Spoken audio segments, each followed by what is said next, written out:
I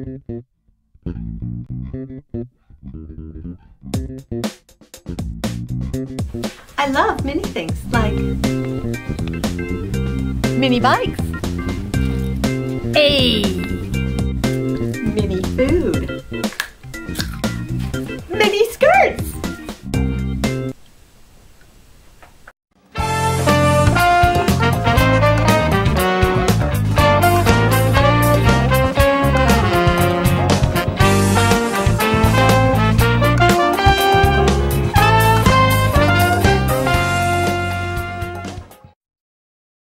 This is a multi-part tutorial. In this video, you will see how to create the cover for this mini album. I'm using the My Creations 3-ring binder by Close to My Heart. The book includes 5 white inserts with tabs. I'll be showing how to use those pages in the follow-up videos. This is a chipboard book, although it's covered in white paper, so it's perfect for stamping or inking, and it also accepts any kind of scrapbook adhesive. The end papers are simple. Cut 2 pieces of paper that will cover the inside front cover and the inside back cover. I'm using the ink pad directly on the paper to age around the edges. How you apply your adhesive on a mini album is very important. Since mini albums get a lot of handling, you want to make sure that the adhesive goes all the way around the outside edges of the paper. As long as there's adhesive around the outside edges of the piece, there's no need to add adhesive in the middle. These pages are pretty well stuck down. They're not going to fall off. The back cover is a little fancier with some paper piecing, but it's still pretty simple.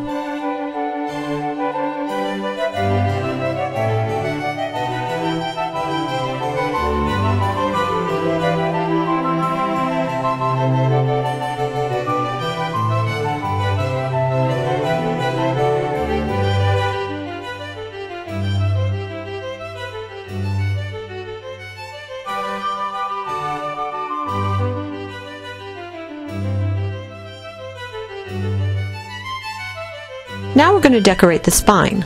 I'm using the Cherished Flourishes stamp set by Close to My Heart.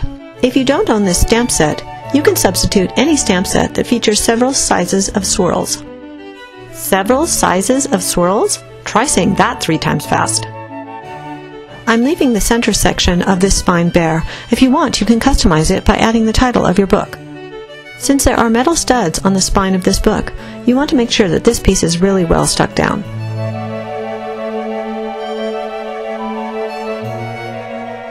Now we're going to decorate the front cover. This is where we get to add all the fun embellishments.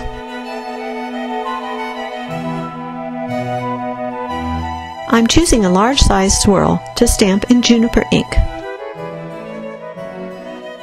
Now I'm going to use a white pigment pad to stamp a different large size swirl directly over the top of the blue swirl. Pat the pigment ink on carefully to avoid squishing the pigment ink down into the details of the stamp. This will ensure a clean, crisp stamped image. While dye-based ink pads dry quickly, you want to heat set this pigment ink.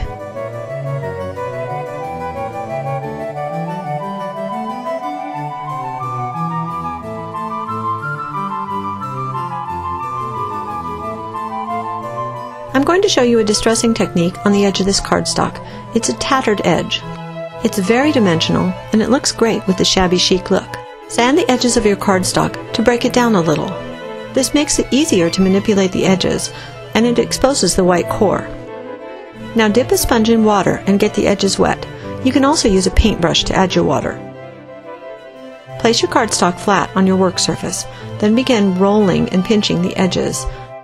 If the edges aren't wet enough, add more water.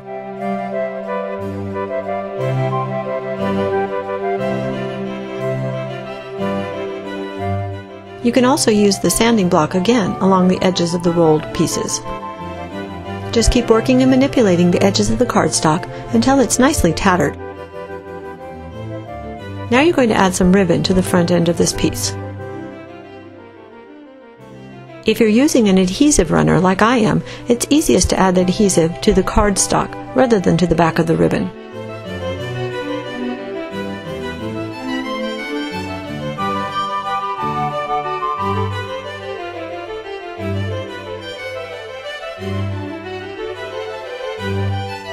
Since this piece is so bulky, I'm going to use a few glue dots on the edges to make sure that this piece really sticks down to the front cover.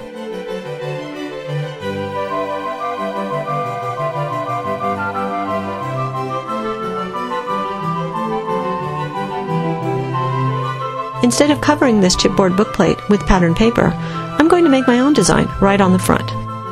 When adding ink with a sponge, instead of patting it on, I'm buffing it on, like in a circular motion. This keeps it from getting too dark.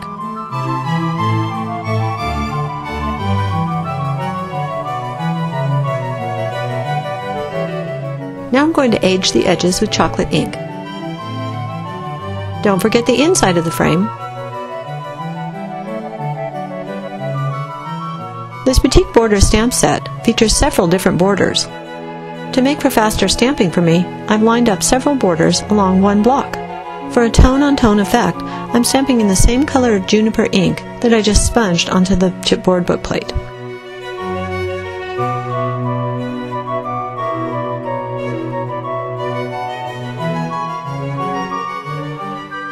Thread hemp through the holes at the sides, tie in a double knot, and trim short.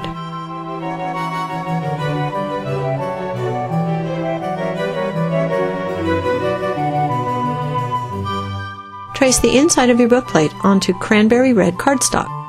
Cut your cardstock slightly larger than your pencil line. No need to erase your pencil lines, just flip it over and use the other side.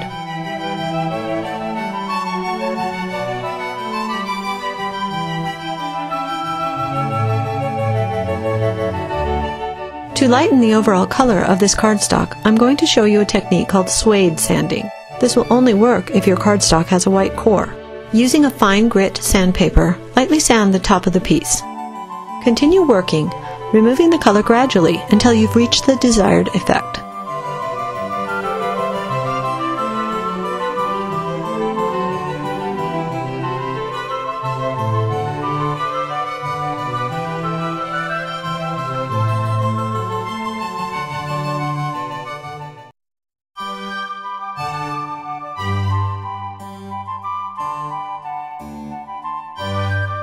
Use glue dots to adhere buttons to the center of these white crocheted flowers.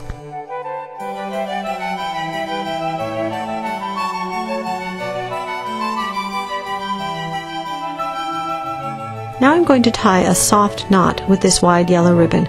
Don't pull it too tight. Leave it kind of bulky.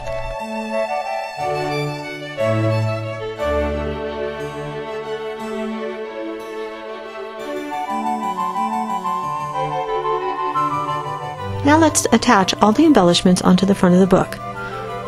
Use foam tape for the book plate.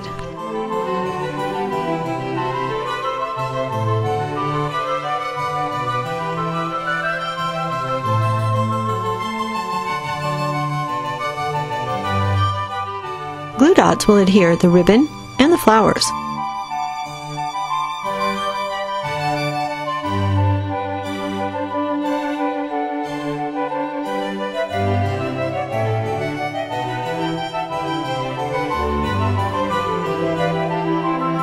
Now that you've created the cover of your mini album, check back soon for additional tutorials on the inner pages. But best of all, I like mini album. But the best mini of all is a mini album. But the best mini of all. That should be your blooper. Yeah. Okay. This is like right in my head. Let's go back here.